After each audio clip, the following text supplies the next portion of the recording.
Hotel room 307 का murder mystery. Mumbai के एक पुराने 5 स्टार होटल में रूम नंबर 307 को हमेशा बंद रखा जाता था।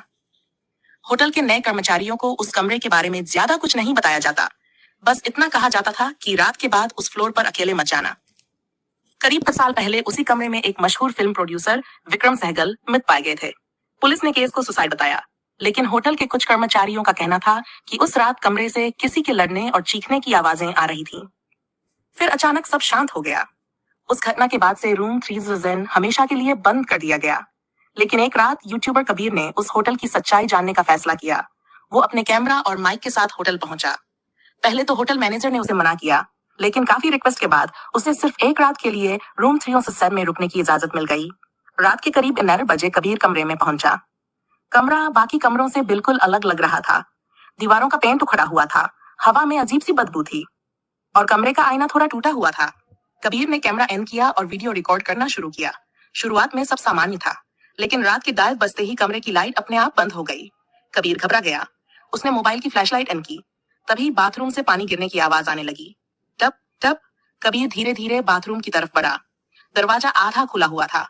जैसे ही उसने दरवाजा पूरा खोला, अंदर कोई नहीं था, लेकिन शीशे पर खून से लिखा था, यहां से चले जाओ।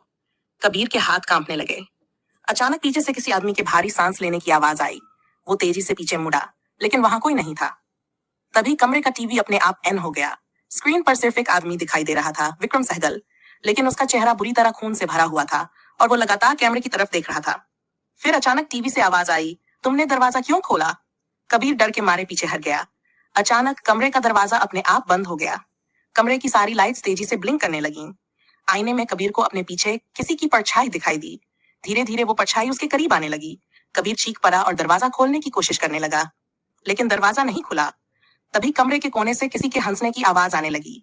धीरे धीरे वो आवाज और तेज होती गई। कबीर ने डरते हुए कैमरा उस तरफ घुमाया और वहां एक आदमी खड़ा था। उसका चेहरा पूरी तरह जला हुआ था और उसकी आंखें बिल्कुल काली थीं। अगले ही पल कैमरा जमीन पर गिर गया। वीडियो वहीं खत्म हो गया। अगली सुबह होटल स्टाफ जब रूम 307 में पहुंचा तो कमरा खाली था। कबीर वहां नहीं था, सिर्फ उसका टूटा हुआ कैमरा मिला। जब पुलिस ने कैमरे की आखिरी रिकॉर्डिंग देखी तो आखिरी कुछ सेकंड में सिर्फ एक आवाज सुनाई दी, रूम 307 अब फिर से बंद रहेगा। अगर आपको ये मर्डर मिस्ट्री पसंद आई हो तो वीडियो को लाइक करें, चैनल को सब्सक्राइब करें और ऐसी ही डरावनी कहानियों के लिए जुड़े रहें।